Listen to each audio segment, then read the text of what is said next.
है कि पुलिया प्रसंग पर पुलिया संवाद के इस आयोजन में हमारे बीच युवतर पीढ़ी के एक महत्वपूर्ण कवि केतन यादव मौजूद हैं। केतन बहुत ही अच्छी कविताएं लिख रहे हैं। इलाहाबाद विश्वविद्यालय से ये शोध कार्य अपना कर रहे हैं। इनकी कविताएं अभी तद्भव में प्रकाशित हुई हैं और बहुत कम ऐसा होता है, कम से कम मेरे लिए तो है, कि पहली बार किसी कवि को कविता पढ़ करके इतना आकर्षण पैदा हो जाए। तो ये बहुत अच्छी चीज़ है। मैं इसके लिए केतन को बधाई देता हूँ। संयोग से ये आज हमारे बीच बनारस में मौजूद हैं। कविता को लेकर के देखिए, जो युवा पीढ़ी है, बहुत कुछ युवा पीढ़ी में शक्ति है, उसकी सामर्थ्य है लेकर कविता को लेकर के। लेकिन सबसे बड़ी बात जो हम लोग बार बार कहते हैं और जो हमारे पूर्वजों ने हमारी विरासत में ये मौजूद हैं कि एक बार मैं श्लोक है भामह का, वो इस अवसर पर याद करता हूँ कवियों के स्वागत के संदर्भ में कि विनयेन विना काश्री का निशा ससिना विना रहिता सत कवित्तेन कीदृशी वाग्विदग्धता। यानी काव्यत्व को लेकर, कविता की सामर्थ्य को लेकर के 6वीं शताब्दी में भामह कह रहे हैं कि अगर कविता नहीं है, काव्यत्व नहीं है, तो कीदृशी वाग्विदग्धता, फिर सारा आपके पढ़ाई लिखाई सब बेकार है। आपकी जो वाचिकता, आपका भाषण, आपकी संप्रेषण सामर्थ्य, ये सब के सब अवान्तर चीज़ें हैं। तो कविता की सामर्थ्य को लेकर के हमारे पूर्वजों ने भी बहुत अच्छी बातें की हैं।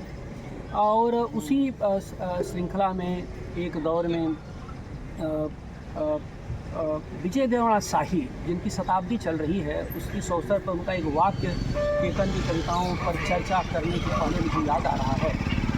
शाही जी ने कहा है कि कविता अपनी चरम नगण्यता में समाज से संवाद स्थापित करने का पीड़ामय बौद्धिक प्रयास है। और हम लोग तो इलाहाबाद से जुड़े रहे हैं, वहीं के छात्र रहे। तो विजय देवराय शाही की जो सामर्थ्य है कि पीड़ा में बौद्धिक प्रयास है, तो यह जो बात यह है कि कवि कर्म इस नाते कठिन है कि वो आसान नहीं। इसको आप इतना आसान मत बना लीजिए कि हाँ ठीक है कोई कविता। इसी नाते कहा गया ना कि रहिता सत्कवित्व न, सत्कवित्व की बात होती है, मैंने कुकवित्व की बात नहीं है।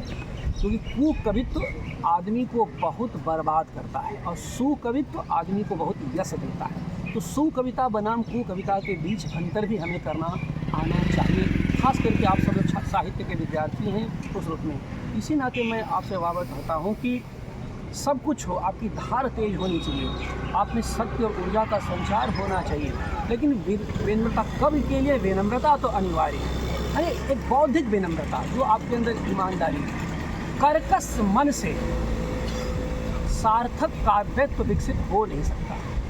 कर्कश और कुटिल मन से, कुत्सित मन से कभी भी अच्छी कविताएं आप लिख नहीं सकते, क्योंकि आप उसी में उलझे रह जाएंगे। तो उसके लिए बड़ा मन चाहिए। बड़ा मन का मतलब होता है कि आप अपने अनुभव का विस्तार कर सकें और दूसरे के जीवन में प्रवेश कर सकें। इसी नाते परकाया प्रवेश को साहित्य में बहुत मूल्यवान माना गया है। बगैर परकाया प्रवेश की सामर्थ्य के आप जो है कुछ भी लिखें, कविता तो नहीं लिख सकते। केतन की कविताएं पढ़ते हुए मुझे यह सब एहसास हुआ है। और अभी आप केतन की कविताएं खुद सुनेंगे, देखेंगे, तो इनकी कविताओं की जो ऊर्जा है, जो अपने समय की जो बेचैनी है, जो गांधीर्य, बौद्धिक बनावट इनकी कविता की, वो मुझे बहुत आकर्षित करती है। और अगर आप इसे इन्फ्लेटेड न माने तो इन्हीं कविताओं को पढ़ते समय मुझे एक सूत्र मैं देना चाहता हूँ। उसके बाद ये कविताएं पढ़ने की इनको आमंत्रित करूँगा। तो सूत्र ये है कि मुक्तिबोध की बेचैनी और शमशेर की उत्सव धर्मिता, दोनों से मिल करके इन्हीं की कविताओं का जो जीव द्रव्य बनता है, लाइफ वाइटर। क्योंकि आप देखिए कि मुक्तिबोध के यहाँ जो बेचैनी है, जो एक तरह की पर पीड़ा की, सामाजिक पीड़ा की सघन अनुभूतियाँ हैं, जिसमें कि बार बार वो विचलित होते हैं, आत्म पीड़ा को पर पीड़ा से जोड़ करके वो है। और शमशेर की में भाषा की जो चमक है, चाहे जितना हो, लेकिन शमशेर की कविता में हमेशा एक उछाल आता है, एक आवेग आता है जो बहुत सकारात्मक दिशा में ले जाता है।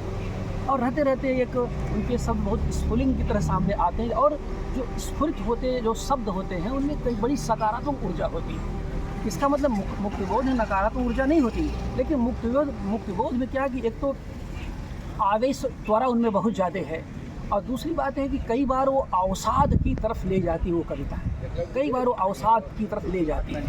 तो कहने का मतलब कि वो जो बेचैनी, वो संघर्ष है, और शमशेर की जो एक उत्साह जनित उनका जो रचना संसार, उससे कहीं कविताएँ ये बनती हैं। तो फर्स्ट इंप्रेशन मेरे मन में हुआ। इसी पृष्ठभूमि में मैं केतन का एक बार फिर इस पुलिया संवाद के अंतर्गत स्वागत करता हूँ। इसे अनुरोध करता हूँ कि युवा पीढ़ी के जो हमारे बहुत उम्मीद इनसे, इनकी कविताओं से है, और ये नहीं कि अब बिल्कुल ये आरंभ है, और आरंभ है तो मैं समझता हूँ कि चुनौती भी अब बढ़ेगी, तो जिम्मेदारी भी बढ़ेगी, क्योंकि कविता लिखना कोई कठिन कार्य नहीं है। बहुत ठीक कविता आपने लिख दिया, प्रकाशित हो, ठीक है, उस पोजीशन को बनाए रखना, उस पोजीशंस को बचाए रखना, मैंने अपने काव्य, अपने कवि कर्म को बचाए रखना और बनाए रखना, यह आज के समय में बहुत बड़ी चुनौती है। क्योंकि तभी तो आचार्य शुक्ल जैसा यशस्वी बौद्धिक आलोचक कहा ना कि भाई ऐसा है, क्योंकि कविता अपने समय के सत्य से जुड़ती है, उसका उद्घाटन करती है, और आने वाले समय का जो सत्य होता है निरंतर जो है वो ढका रहता, तोपा रहता है। तो कविता तो हमेशा उस सत्य को अनावृत करती है जो सभ्यता के आवरण में कहीं न कहीं। तो अच्छी कविता हमेशा उस सत्य को अनावृत करती है जो सभ्यता के चढ़े हुए मुलम्मे के कारण वो छुप गया कहीं पर, कहीं पर दबा हुआ। तो इनकी कविताएं मैं शुभकामनाएं देता हूँ, इस सत्य को आगे आने वाले दिनों में और अनावृत करती रहें, और इनके बाद की पीढ़ी भी इनसे प्रेरणा लेती रहे। तो इन शुभकामनाओं का केतन से सीधे अनुरोध है कि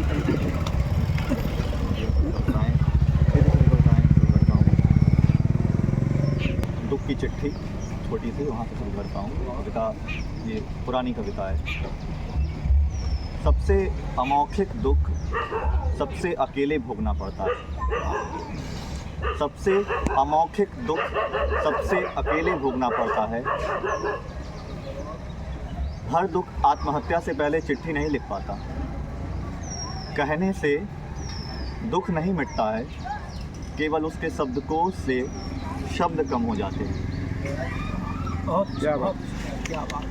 एक कविता इस समय श्रृंखला में लिख रहा हूँ, एक विशेष खान बदोश था मेरा आदिम चरवाहा, वह घर नहीं चारागाह बदलता था। उसके लिए खुद की भूख और उसके पशुओं की भूख बराबर हुआ करती थी। गीत गाता हुआ वह जंगलों को पार करता था, नदियों में अपने पशुओं के साथ नहाता था, नदियों को आसपास लिए रहता था वह। उसके लिए उसकी प्यास और उसके पशुओं की प्यास बराबर हुआ करती थी। उसके हाथ में उसके ईश्वर की लाठी थी, जिससे वह अंत तक अपने पशुओं की रक्षा करता था।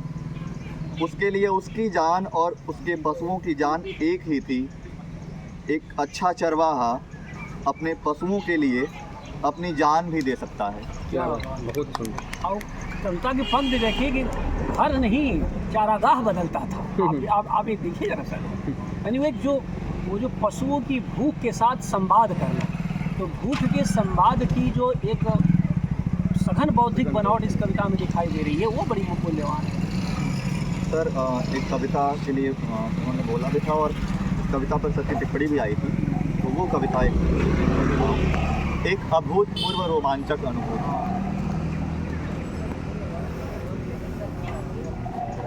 निरंतर संभावनाओं और विकल्पों में ढूंढ रहा एक निष्ठ अप्रत्याशित, जहाँ तक जा सकती है अंतिम कल्पना, वह उसे खींच कर ले आना चाहता है यथार्थ में।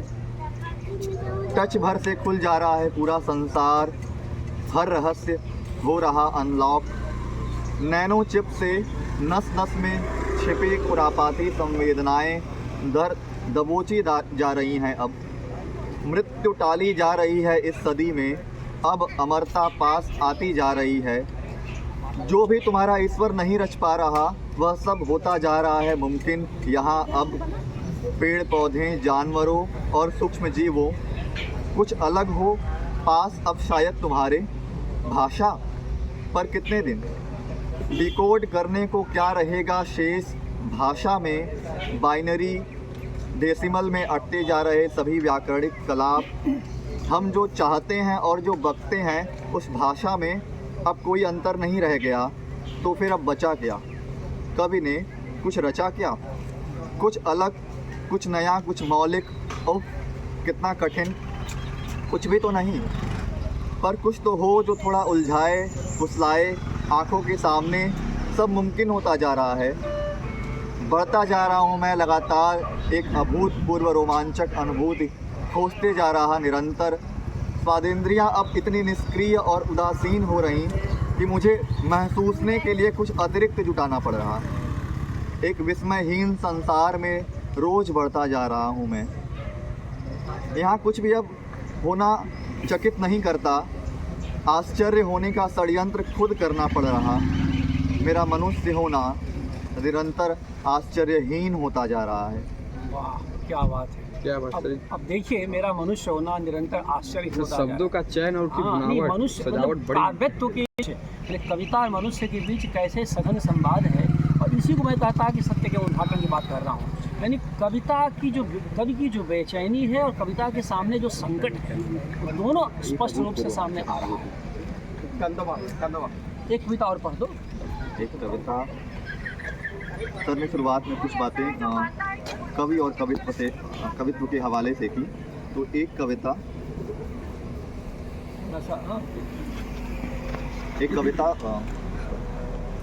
कविता का शीर्षक है कवि नहीं होना चाहता हूँ।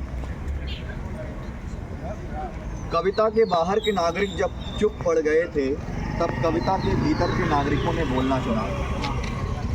मुझे पता है मेरी कविता गोला बारूद नहीं बन पाएगी, न जुल्मों सितम रोकने का कोई हथियार। कविता अनाज भी नहीं है कि भूख मिटा पाए, न ही कोई जिंदा इंसान है दर्द बांटने के लिए। पर मैं ऐसी कोशिश करते रहना चाहता हूँ। बाहर की दुनिया से जितना उदास और निर्विकल्प होता हूँ, इसकी दुनिया में उससे निकलने की उतनी ही संभावनाएं तलाशता रहता हूँ हर रोज़। सोचता हूँ कभी तैयार करूँगा ऐसी समर्थ भाषा जिसमें बेचैनी को महसूस की गई तीव्रता जितना दर्ज कर पाऊँ। जिस दिन से मुझे पता चला तुम कविताएं लिखते हो, मैं तुम्हारे बोले हुए से अधिक तुम्हारे लिखे पर भरोसा करता हूँ। हमेशा 9वें महीने की किसी गर्भवती स्त्री जैसा होता है किसी कवि का चेहरा। मन के पेट पर हजारों स्ट्रेच मार्क्स, यातनाओं की लंबी चौड़ी दास्तान कहती हुई। संसार का झेला हुआ सब दुख अकेले भोगने की प्रक्रिया में खुद को धोखा देता हुआ जीवन को छलता है, धकेलता है खुद को अबूझ गहराइयों में। वहाँ से निकलने की चाबी गुम हो जाने के सुख के साथ बढ़ता रहता है कदम दर कदम अपरिचित। वे सभी डिक्शनरियाँ भाषा की कब्रगाह हैं, इसलिए मैंने उस शब्द का अर्थ वहाँ खोजने की बजाय उसके अर्थ की अनुभूति के साक्षात्कार की प्रतीक्षा की। जितना चीन्हा गया हूँ, जानता हूँ, उतना ही अजनबी होता जा रहा। इसलिए खुद को तैयार कर रहा बड़े अकेलेपन के लिए, जैसे अकेली रहती है कविता।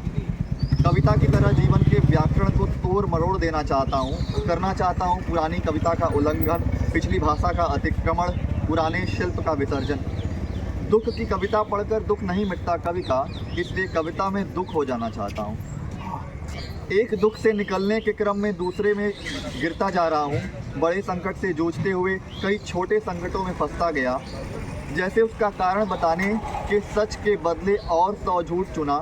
बेकारी के दिनों को काटने के लिए जेब में जितना हाथ घुसेड़े रखना था, वहाँ उतनी ही जेबें ढीली हुई। कई बार लगा कि मेरा आवारापन इतना महंगा ईमानदार है कि उसके बोझ तले कई लोगों के सपने दब रहे हैं, कई आशाएं निराशित हो रही हैं और होंगी। नौकरी करने के लिए स्वास्थ्य बचाना था, मैंने बीमारियां बचाई और पाली। जितना अनुशासन चाहिए था व्यवस्थित रहने के लिए उतनी अराजकता चुनी, बार बार दुस्साहस के साथ। हल्का हो सके मन, इसलिए खूब सारे स्टेटस लगाता हूँ ताकि किसी से बात करने की ज़रूरत ना पड़े। कुछ देर बाद जाकर डिलीट कराता। अपने काम के आदमी और सरकार के प्रशंसक के सामने जी भर के ऊटपटांग गालियाँ बकता हूँ और दिन भर कितना कुछ करने के बाद भी रात को खुद को भीतर से भरा हुआ ही पाता हूँ हमेशा। कई बार लगता है कि मैं कुछ नहीं कर पाता इसलिए कविताएं लिखता हूँ, कुछ नहीं बदल पाता इसलिए पंक्तियाँ बदलता हूँ, कुछ नहीं सुधार सकता इसलिए ड्राफ्ट सुधारता रहता हूँ। लिखना चाहता हूँ तब तक कविता जब तक पूरा खत्म न हो जाए, कविता की पूर्णता तक नहीं, पूरी तरह कविता हो जाने तक। अपनी इतनी सारी जटिलताओं के मध्य जीवन को एक सरल वाक्य में लिखना चाहता हूँ। कुछ बोल नहीं पाता इसलिए बस कविता कहता हूँ। कहूँ तो कविता में जैसे सैकड़ों चुप्पी, जो चुप हों तो जैसे कविता चुप कर गई हो। चलूँ तो जैसे नियमों को तोड़ते हुए कोई कविता चले, रुकूँ तो जैसे कविता में कहीं मन ठहर गया हो। मुड़ूँ तो जैसे पहली किसी पुरानी कविता की भ्रमित याद मुड़े। हंसूँ तो खिलखिला उठे कोई अनगढ़ कविता। रोऊँ तो कल्पे जैसे कविता का एक एक शब्द। सोचूं तो कविता की दुनिया में ही भटकता फिरूं। और भूलूं तो जैसे कविता की कोई एक मुख्य पंक्ति भूल गई। मिटूं तो जैसे केवल कविता की प्रतिलिपि मिटे। मिलूं तो जैसे बरसों की अगोरी हुई कविता मिल जाए। सहमूं तो जैसे कविता में सहमी हो समूची दुनिया। खुलूं तो जैसे कई पाठों के भिन्न अर्थ खुलें। जीऊं तो एक सचमुच की कविता की उम्र जीऊं, वरना मर जाऊं किसी कविता की ही चाह में। बचूं तो जैसे आख्यानों में कोई कविता बच जाए। निकलूं तो ऐसे ही निकल जाना चाहता हूं जैसे किसी बेदिल के पास से कविता निकल जाती। जीवन की कविता और कविता का जीवन जीना चाहता हूं अब। कवि नहीं होना चाहता हूं मैं, कविता हो जाना चाहता हूं अब। क्या बात, धन्यवाद। क्या बात। तो कभी नहीं कविता हो जाना चाहता हूँ। और सबसे बड़ी बात है कि जीवन की जटिलताओं के बीच सरल वाक्य की तलाश। तो अब मेरा काम हो गया है। जो एक संरक्षक होता है, मैं आप लोगों से चाहूँगा कि एक मिनट अपनी जो शुभकामना दे तो भी चलेगा। सबसे पहले वो डॉक्टर उदय पाल, हाँ बस कुछ शुभकामना सर। हाँ, मैंने केतन जी को सुना, 4 कविताएं केतन जी ने सुनाई। पहली कविता बहुत ही अच्छी थी, दूसरी चरवाहे के गीत, और तीसरी कविता इनकी थी कि अपने अभिव्यक्ति के रोमांच भरे एक अभूतपूर्व रोमांचक अनुभूति, रोमांचक अनुभूति। और एक अभी जो इन्होंने पढ़ा है, बड़ी शानदार इसमें केतन जी ने चरवाहे के गीत की कविता को मैं लेता हूँ, तो वहाँ एक पशु और चरवाहे का संदर्भ है। अगर चरवाहे को भूख है तो वह पशु के भूख से अधिक नहीं है, पशुओं के प्यास से भी अधिक नहीं है, और वह प्रकृति और नदी को संरक्षित करना चाहता है। वर्तमान समय में वो चरवाहे की गीत कविता इसलिए प्रासंगिक है कि आज एक मनुष्य की भूख को नहीं देख पा रहा है, मनुष्य की प्यास को नहीं देख पा रहा है। यानी कि एक समय में जो इस संस्कृति का, इस सृष्टि की, सभ्यता की जो खोज करने वाला एक चरवाहा ही है। और चरवाहा कविता में आया कि घर नहीं बदलता, वो चारागाह बदलता है। यह जो है बहुत सारे अर्थों को और बहुत सारी संवेदनाओं को एक साथ वो समेटे हुए है, जिस वर्तमान समय में अगर हम देखें वैश्विक स्तर ये कविता के भीतर नहीं लिखी गई, कहो संस्कृत के भीतर लिखी गई। संस्कृत के भीतर लिखी गई है और सांस्कृतिक बोध से है। तो और भी साथी अन्य कविताओं पर टिप्पणियाँ देंगे, तो मैं इन्हें शुभकामनाएं देता हूं कि ऐसे ही लिखते रहें और पुलिया संघ पे आ पाए। आपका बहुत बहुत स्वागत और अभिनंदन। अब मैं रक्षित केतन के साथ आए हुए मंच पर आ जाए, यहाँ पर बस 2 मिनट शुभकामनाएं दे दें और हम लोगों के पुलिया संवाद में दर्ज भी हो जाए। केतन को मैं शुरू से ही जान रहा हूँ, उसके साथ रहना है, हमारा जूनियर है। इसकी कविताएं पढ़ता रहता हूँ, सीखने को भी काफ़ी चीज़ें मिलती हैं। अभी जो इसने सुनाया, ऐसा मतलब इसकी कविताएं सुनने के बाद ऐसा लगता है जैसे किसी ने संवेदनाओं का एक लोटा सामने रख दिया हो। तो शुभकामनाएं हमेशा। और केतन ने कहा अंतिम में कभी कविता हो जाना चाहता हूँ, मैं कवि नहीं होना चाहता हूँ। तो यूँ ही लिखते रहो ऐसे ही, और हम सब ऐसे ही निरंतर तुमको पढ़ते रहें, सुनते रहें और सीखते रहें। महत्वपूर्ण बात बहुत बहुत पूजा सिंह हमारे काशिंद विश्वविद्यालय BHU की हिंदी विभाग की शोधार्थी हैं। बिल्कुल नई अभी इनका प्रवेश हुआ है और इस पुलिया संवाद में पहली बार एंट्री हुई है। इनके यानी पुलिया की नागरिकता आज से इनको दी जा रही है, सदस्यता दी जा रही है, निःशुल्क सदस्यता है। तो पूजा से अनुरोध है कि 2 शब्द इस अवसर पर शुभकामना संदेश। मैं ये कहना चाहती हूँ कि मैं भले ही आज यहाँ पहली बार आई हूँ, लेकिन इससे मैं जुड़ी हुई हूँ बहुत काफ़ी समय से। मैं ऐसे फेसबुक और सोशल मीडिया के माध्यम से इसको देखा करती थी, पूजा प्रसंग को, और इसको सबको भी सुना करती थी। बहुत कुछ सीखने को भी मिलता था। और जब मैं आज यहाँ आई हूँ तो केतन जी की कविताओं को मैंने सुना है, और जो उनकी एक कविता है चरवाहे की भूख, उसमें जो उनकी अभिव्यक्ति है वो हमें साफ साफ दिखाई देती है। किस प्रकार उन्होंने एक मनुष्य और पशु के बीच का जो संबंध है, उनकी भावनाओं का जो तात्पर्य है, उसको किस तरह से इन्होंने दिखाया। और जिस प्रकार की, और ये एक कवि है वही कर सकता है, अपनी कविता के माध्यम से ही दिखा सकता है, क्योंकि ये कहीं और संभव नहीं है। तो इनकी जो कविताएं हैं जिस तरह से अभी लिख रहे हैं, मैं उम्मीद करती हूँ कि आगे इस तरह निरंतर आप आगे बढ़ते रहिए, इसी तरह लिखते रहिए। आपको बहुत सारी शुभकामनाएं। मुझे पता चला कि उनकी कविताएं पढ़ने के लिए उसके लिए बहुत सारी बधाई आपको। पहले हम लोग के पुलिया का वही मंच है, वक्ता वही खड़ा होकर बोलता है, उससे पूरा परिसर आता है। युवा साथी चेतन जी को बधाई देता हूँ, और उसी मात्र संस्था से चल के आए हैं जहाँ से मैं यूजी किया हूँ, और बड़ी खुशी होती है कि अभी उनका जल्दी हुआ है। इलाहाबाद ही आज चलता उसके बाद फिर अभी जैसा पूजा ने जिस विद्या की तत्वों में इनकी कविताएँ छपी थी, तो सर के चैनल में मैंने देखा था, तो इनका नाम तो मैं सुनता रहता हूँ। और सबसे पहले इनको शुभकामनाएँ देता हूँ कि कैसे एक युवा मन जो होता है, इतने कम समय में उतनी उसके अंदर कितनी जिज्ञासा है कि वो चीज़ों से कैसे रिलेट कर रहा है, समाज में क्या चल रहा है। जैसे आज इन्होंने अपनी कविता में नए चीज़ जैसी बात की, टेक्नोलॉजी के आ जाने के बाद भी मनुष्य जो है, मनुष्य के अंदर वो मनुष्यता नहीं बची रही है, वो उसी का गुलाम जैसे होता जा रहा है। नहीं समझ में आ रहा है उसको कि संवेदनाएं कैसे बचेंगी, एक दूसरे से लोग कैसे जुड़ पाएंगे, जुड़ाव कैसे रह पाएगा। तो इस वजह से केतन जी की इसमें एक तड़प है। वो कहते भी हैं कि मैं कविता के माध्यम से कोई इस तरह का बदलाव नहीं लाना चाहता हूँ, तब भी उनके मन में ये बात ज़रूर रहेगी कि मनुष्यता कहीं ना कहीं जिंदा रहे, लोगों का जुड़ाव एक दूसरे से जुड़ा रहे। एक कविता का उन्होंने जिक्र किया कि दुख की चिट्ठी, उसमें जब वो लिखते हैं कि चिट्ठी लिख देने से दुख कम नहीं हो जाता है, इसका मतलब आत्महत्या के ऊपर संदर्भित कविता मुझे ऐसा समझ में आ रहा है कि हो सकता है व्यक्ति अगर उस कृत्य से गुजर रहा है, अगर मौत को गले लगा रहा है या फिर कुछ ऐसी चीज़ें कर रहा है, तो ये सत्य भी है कि दुख जो है लिख देने मात्र से मिट नहीं जाता किसी में। उसके लिए जो है लोगों को समझना पड़ेगा, लोगों को संवाद करना पड़ेगा। तो इन्हीं सब बातों के साथ मैं छोटे भाई केतन को बहुत बहुत बधाई देता हूँ। इसी तरह ये आगे बढ़ते रहें, लिखते रहें, रचते रहें, और हम लोग जरूर बहुत अच्छा, शिवम बहुत अच्छा। और शिवम बोलते बोलते भव्य हो गए भाई, अपने इलाहाबादी पन को थोड़ा सा उजागर भी किया, अच्छी बात है। अब मैं मानस पत्रिका के संपादक और हमारे यशस्वी शिष्य छात्र जो मेरे ही निर्देशन में शोध कार्य किए हैं, और उन्होंने आर्यपुर दीपक की PhD सबमिट हो गई है, अब जल्दी ही डॉक्टर बन जाएंगे। और ये मुझे उम्मीद है कि मानस पत्रिका के माध्यम से हिंदी के साहित्यिक परिसर को और विस्तार देंगे, जो किसी पत्रिका का दायित्व हुआ करता है। तो मैं आर्यपुर दीपक से अनुरोध करता हूँ कि संक्षेप में अपनी शुभकामनाएं देने का फैसला करें।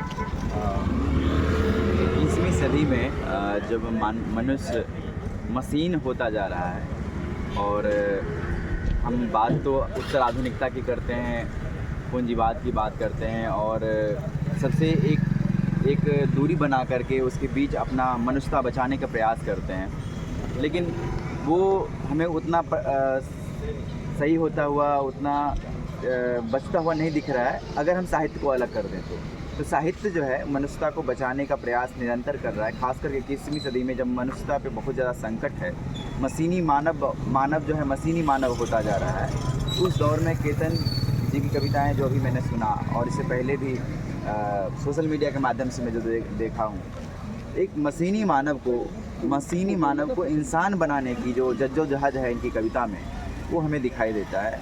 और मनुष्यता को बचाने की जो उत्कट आकांक्षा है वो इनकी कविताओं में दिखाया जाता है।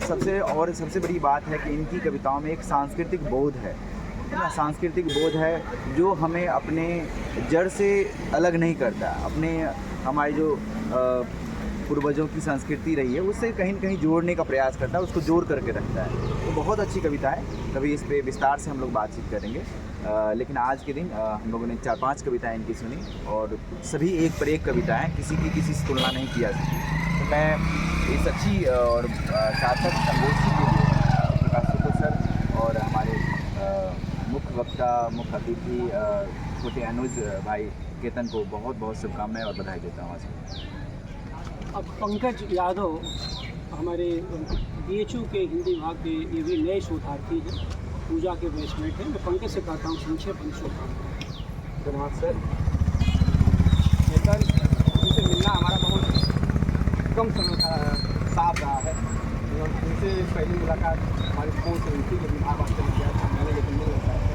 तो भाग्य से ये कल यहाँ पे आए और हमारी मुलाकात हिंदी विभाग में हुई और मैं वहाँ पे काफ़ी व्यस्त था, लेकिन उसके बाद भी इन्होंने आया, मैंने उनको सम्मान दिया, बुलाया, फिर इनको कुछ समय भी दिया। इनकी कविताएं वैसे बहुत अच्छी हैं, संदर्भों में भी इनकी कई कविताएं आ चुकी हैं और ये बहुत शानदार लिखते हैं। इनकी कविताएं संस्कृति से जुड़ी हुई है, समाज से जुड़ी हुई है, समाज से कैसे गहरा जुड़ा हुआ है इनकी कविताओं में, बहुत अच्छे से दिखता है। ये इन्होंने एक कविता बताई थी कि कवि नहीं कविता होना चाहता। ये कविता इनकी इतनी शानदार है, इनके व्यक्तित्व को दिखाती है कविता। इनकी कविता में सांस्कृतिक बोध दिखाई देता है। इनकी कविता के भीतर नहीं, सांस्कृतिक बोध के भीतर लिखी जाती है। इन्हीं शुभकामनाओं के साथ केतन जी आपको बहुत बहुत शुभकामनाएँ। अब आगे निरंतर ही ऐसे ही कविताएँ लिखते रहिए, आपको बहुत बहुत शुभकामनाएँ। बहुत बढ़िया पंकज, और तुम ऐसे ही अपना गरजते रहो, बरसते रहो, अच्छा रहेगा और बड़ी उम्मीदें तुमसे हैं। अब मैं राकेश गुप्ता जो काशी हिंदू विश्वविद्यालय के भोजपुरी अध्ययन केंद्र के शोधार्थी हैं, मैं राकेश गुप्ता से अनुरोध करता हूं कि संक्षेप में अपनी बात। हिंदी के महत्वपूर्ण कवि और युवा साथी केतन यादव जी जो इलाहाबाद से चल के आए हैं और हम लोगों के बीच आज कई कविताओं के पाठ भी किए हैं। इनकी एक आखिरी कविता और उसकी एक आखिरी लाइन थी कि मैं कवि नहीं कविता होना चाहता। तो ये लगभग कवियों में वो कवि होना चाहते हैं और वो संवेदनाओं से जुड़ करके अपनी बातों को नहीं कहना चाहते। कविता केवल और केवल कविताओं पर ही फोकस रखते हैं, लेकिन इनके बीच इनकी कविताओं में एक गहरी संवेदनाएं जो है लोगों के बीच और लोगों और कविताओं के बीच एक समन्वय का पुल जो है बांधे हुए है। इनकी कविताओं में ऐसे वाक्य सुनने में आ रहे हैं कि लोग इसके पहले वाले में कहते हैं कि मैं चरवाहा घर जो है उसको बदलना, चारगाह बदलना चाह रहा हूँ, घर नहीं बदलना चाह रहा। तो ऐसी सारी चीज़ें जो है केतन यादव की कविताओं में जो शब्द आ रहे हैं, जो वाक्य आ रहे हैं, ये इन्हीं की कविताओं में लगभग जो है देखने को मिल सकते हैं। इनकी 2-3 कविताएं मैंने सुनी और लगभग वैसे ही शब्दों का जो है वो शब्द बहुत क्लिष्ट नहीं है, वो वाक्य बहुत अनुभवी नहीं है, लेकिन अपने आप में एक बेहतर वाक्य हैं और जो है हमें एक गहरी अनुभूति कराते हैं। इसके लिए जो है केतन यादव जी को धन्यवाद। मेरा तो कभी इलाहाबाद से नाता तो नहीं रहा है, लेकिन मैं अक्सर जाता रहता हूँ वहाँ। लगभग बहुत सारे मित्र हैं जो परिचित हैं और मैं उनके यहाँ जो है जाता रहता हूँ। आपको बहुत बहुत तो बहुत अच्छा रहा और अभी हम सब पाठ और परिचर्चा के अंतर्गत पुरिया प्रसंग पर हम लोग केतन कविताओं को सुने, उन पर चर्चा हुई। समग्रता में जो आप लोगों ने अपनी भी बातें की और इस कविता पर परिचर्चा के क्रम में इस कवि के आपने अनुभूति पक्ष को और अभिव्यक्ति पक्ष को दर्ज किया, सुना, एक वाक्य केवल मुझे बस कहना है कि ये जो अनुभूति जब तनावमय होती है तो कविता क्लासिक ऊंचाई की तरफ बढ़ती है, क्लासिक की तरफ बढ़ती है। और अनुभूति जब तनाव मुक्त होती है तो कविता कुछ रूमानी किस्म की हो जाती है। मैंने पूरी कविताएं सुनने के बाद आप सबके वक्तव्य सुनने का मुझे लगा कि केतन में वो अनुभूतिक तनाव इनकी कविता के केंद्रीय तत्व के रूप में विन्यस्त है। और मुझे लगता है आने वाले दिनों में अगर इसको और विस्तार करें तो शायद ये और बेहतरीन कविताएं लिखेंगे। इसी के साथ मैं केतन के साथ आप सबको शुभकामनाएं देता हूं कि आप सब आए और आपने पुलिया प्रसंग की रविवासरी परिचर्चा पर इतनी सुंदर और अच्छी कविताओं का पाठ सुना और उस पर अपनी राय दी। बहुत बहुत धन्यवाद। देखिए, ठीक है, अब ये हो गया।